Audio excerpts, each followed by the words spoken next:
देखिए my dear students, आज हम 9th क्लास मैथ का लेक्चर नंबर 8 स्टार्ट करने जा रहे हैं। चैप्टर नंबर 2 का हमने लास्ट लेक्चर के अंदर ये समझा था कि कोई भी टर्म किसी का फैक्टर होती कैसे होती है। लेक्चर नंबर 7 में कि ये पॉलिनोमियल इसका फैक्टर होगा या नहीं होगा। भाई होगा कैसे, पुट करके देखते थे, आंसर 0 आ गया तो फैक्टर होगा, अदरवाइज फैक्टर नहीं होगा। माय डियर स्टूडेंट्स, मैं आप लोगों को पहले पिछले लेक्चर में भी बोल चुका हूँ, ये जो टॉपिक करवाया गया है ये एज ए होमवर्क करवाया गया है। इस टॉपिक के बहुत सारे कॉन्सेप्ट्स हैं, बहुत सारे नए नए ऐसे ऐसे बातें हैं जो हम आप लोगों को लाइव लेक्चर में बताएंगे कि हम क्यों पुट करते थे, क्यों आंसर 0 आता था। सिर्फ आपको अभी फिलहाल एज ए होमवर्क इतना याद रखना है कि वैल्यू निकाल के पुट कर देते हैं, आंसर 0 आ गया फैक्टर होगा, अदरवाइज फैक्टर नहीं होगा। स्कूल में भी ऐसे ही करना होता है, लेकिन हम आपको कॉन्सेप्ट समझाएंगे ताकि इनकेस अगर क्वेश्चन कभी भी घुमा फिरा के आ जाए ताकि आप लोगों को दिक्कत ना आए, तो वो लाइव लेक्चर में समझाया जाएगा।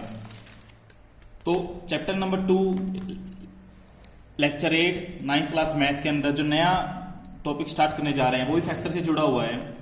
माय डियर स्टूडेंट्स, वैसे तो आप जानते हैं कि फैक्टर होते क्या हैं।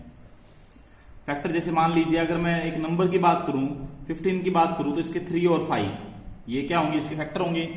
फैक्टर का मतलब होता है कि अगर किसी भी नंबर को, ये जो फैक्टर है दोनों के दोनों, ये भी एक फैक्टर है, ये फैक्टर 1 कह देता हूं और ये फैक्टर मैं 2 कह देता हूं। इस फैक्टर 1 को अगर से डिवाइड करें, मतलब 15 को डिवाइड करें अगर 3 से, तो रिमाइंडर कितना आता है 0। रिमाइंडर 0 आ जाए तो हम कह देते हैं ये 3 जो इसका फैक्टर है।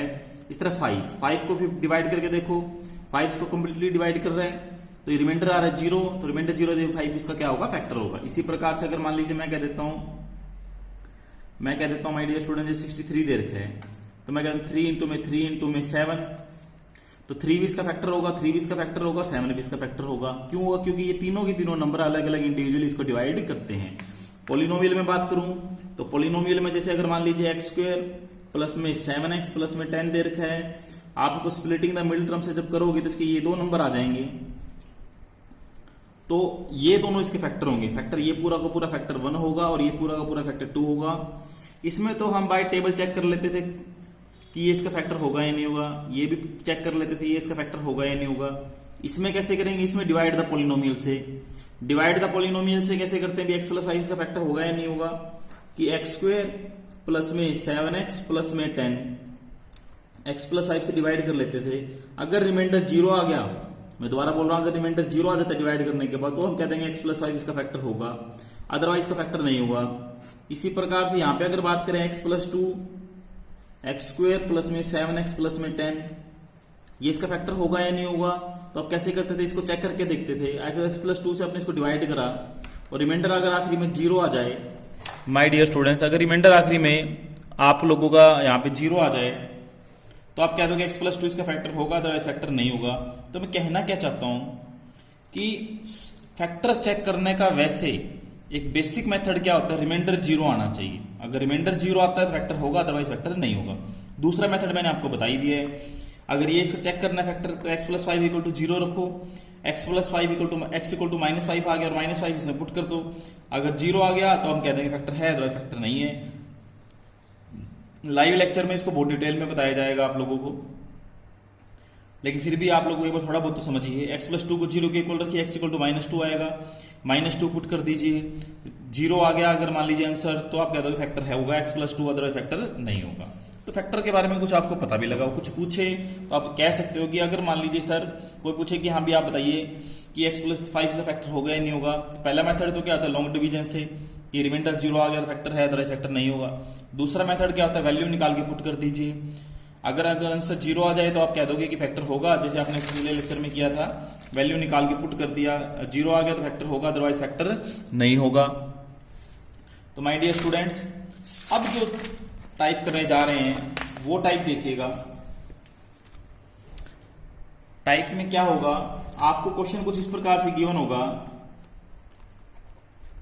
Find the value of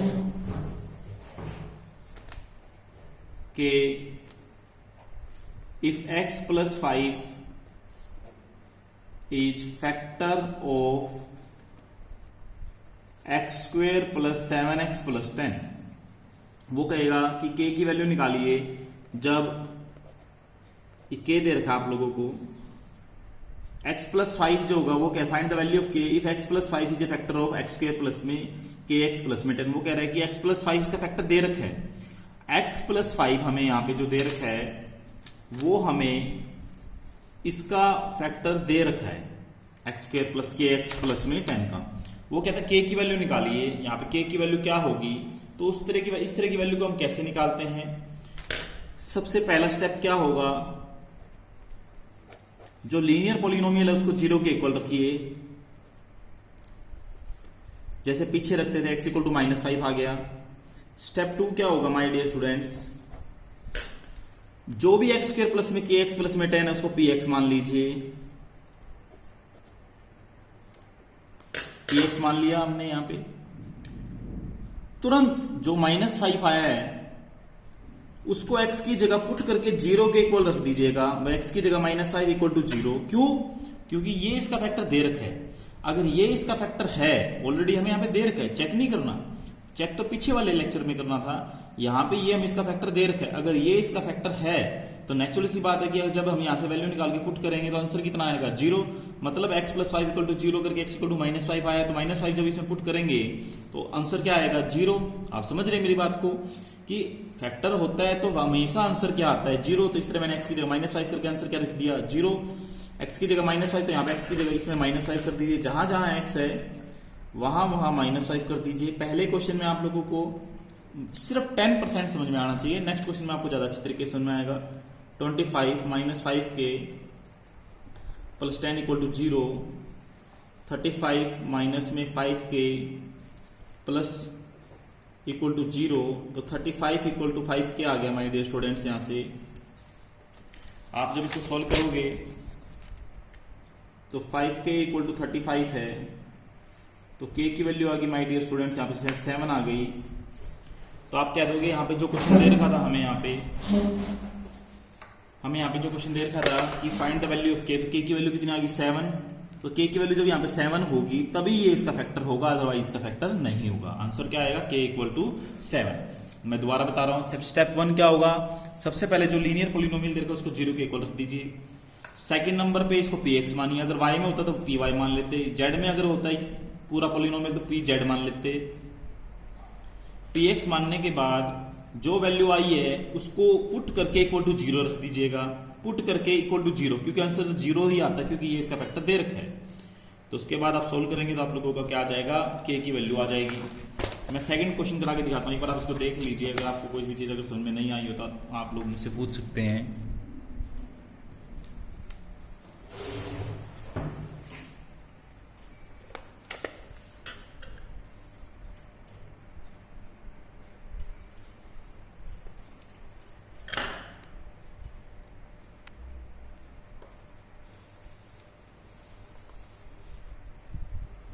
I hope आप लोगों को समझ में आ गया होगा।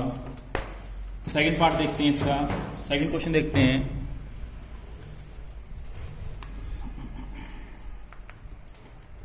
वो आपको बोलेगा find the value of k if x -3 is a factor of x square minus में kx माइनस में 3। x माइनस 3 इसका फैक्टर दे रखा है और k की वैल्यू निकालनी है। मैंने आपको बताया था सबसे पहले आपको x माइनस 3 को 0 के इक्वल रखिए। x इक्वल टू कितना आ गया, 3 आ गया। फिर जो भी पॉलिनोमियल दे रखा है उसको px मान लीजिए। उसके बाद हम क्या करेंगे, x इक्वल टू 3 आप पुट करेंगे। x इक्वल टू 3 पुट कर दिया, इक्वल टू 0 कर दिया। p3 इक्वल टू 0 आ गया। p3 कितना आ गया my dear students, x equal to जब 3 करा, 3 पुट किया यहाँ पे x इक्वल टू 3, जैसे पुट करा तो इक्वल टू 0 हम रख देंगे इसको और फिर वैल्यू पुट करेंगे। मैं इसको थोड़ा आगे यहीं से प्रोसीड कर देता हूँ। x इक्वल टू 3 मतलब p3 जब इक्वल टू 0 आ गया यहाँ पे तो x की जगह 3 कीजिए।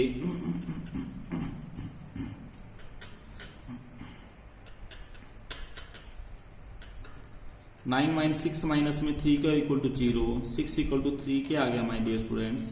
तो k की वैल्यू कितनी आ गई आपके यहाँ से, 2 आ गई। तो k की वैल्यू 2 होगी। यहाँ पर, तभी ये इसका फैक्टर होगा, अदरवाइज इसका फैक्टर नहीं होगा। तो माय डियर स्टूडेंट्स एक बार देख लीजिए, अगर आपको कोई चीज़ समझ में नहीं आई है तो आप मुझसे पूछ लीजिएगा।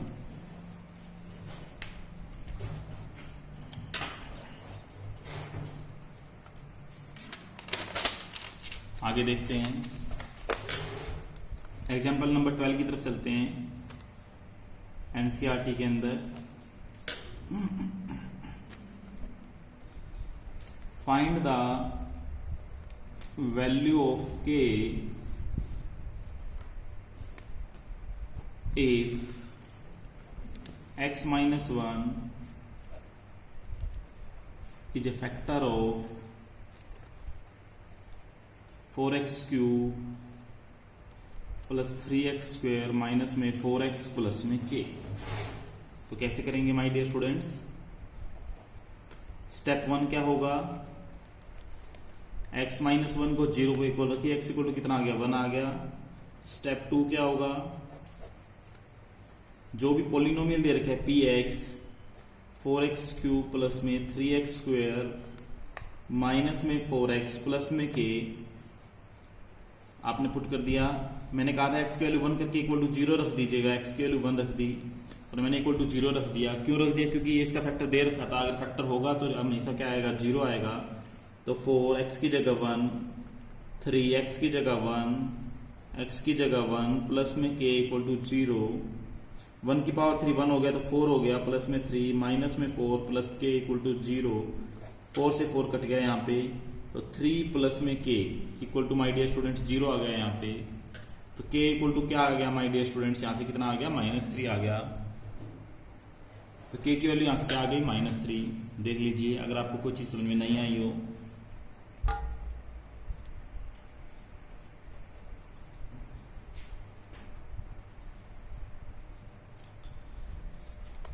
एक क्वेश्चन और करा देता हूं आप लोगों को मैं यहाँ पे। आप लोगों को क्वेश्चन दे रखा है यहाँ पे, वो कहेगा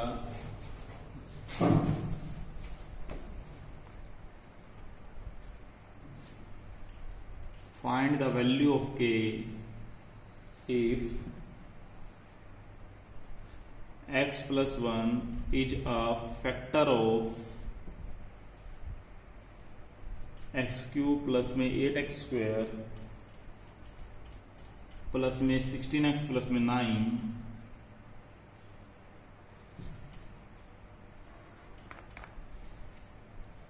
कैसे करेंगे इसको? Step first, x plus 1 equal to 0, x equal to कितना आ गया? -1। सेकेंड स्टेप में क्या करेंगे? p माइनस 1 इक्वल टू 0 कर दोगे और x की जगह सारों में -1 पुट कर दोगे। इसको px मान लीजिएगा पहले, मैंने यहाँ पे माना नहीं क्योंकि काफी क्वेश्चन हो चुके हैं। प्लस में 8 x की जगह -1 की पावर 2 प्लस में 16 x की जगह -1 प्लस में 9 equal to 0 -1 plus 8 -16 plus 9 equal to 0। तो यहाँ से 17 माइनस 17 आ जाएगा, आप चेक करके देख लीजिएगा। 8 प्लस 9 17 हो गया, -1 -16 -17 हो गया, तो 0 आ गया यहाँ पे आप लोगों का। सॉरी माय डियर स्टूडेंट्स, यहाँ पे k दे रखा था, तो यहाँ पे k ले लेता हूं मैं यहाँ पे।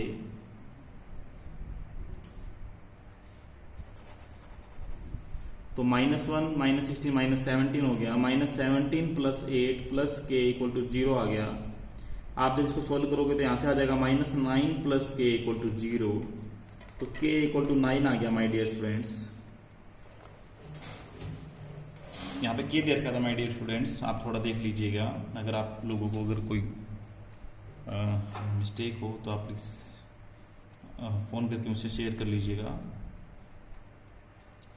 ठीक है। होमवर्क देखिएगा, इस लेक्चर का जो होमवर्क होगा माय डियर स्टूडेंट्स वो होगा एक्सरसाइज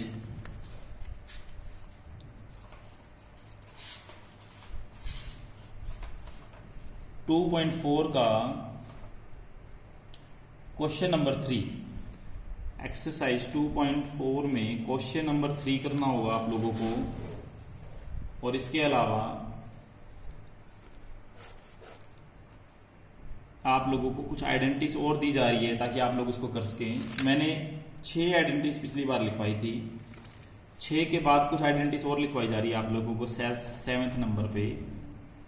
a माइनस बी की power 3 A cube minus B cube minus में 3ab a माइनस में b।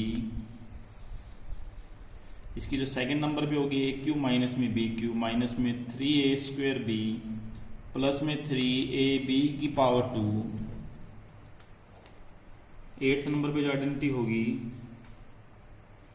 A cube plus B cube A plus B a² plus b² minus में ab। 9th number पे होगी A cube minus में B cube a minus B a² plus b² plus में ab। जो 10th number पे identity होगी A cube plus में B cube plus में सी क्यू माइनस में 3abc। करेंगे कैसे इसको my dear students, a plus B plus C a² plus b² plus c² minus ab minus bc minus ca। इसमें आप एक चीज और भी याद रखोगे, if a plus B plus C equal to 0 then A cube plus B cube plus में C Q किसके इक्वल होगा, 3abc के इक्वल होगा। तो माय डियर स्टूडेंट्स आपको ये करना होगा, ये सही बच्चे अच्छे तरीके से देखेंगे इसको। फिर भी अगर आपको कोई चीज़ समझ में नहीं आएगी तो आप डिस्कस कर लीजिएगा। इसके बाद हम नेक्स्ट लेक्चर में ही आपको आगे कंटिन्यू कराएंगे ताकि आपको स्कूल का होमवर्क करने का भी समय मिल जाए। Thank you so much, God bless you.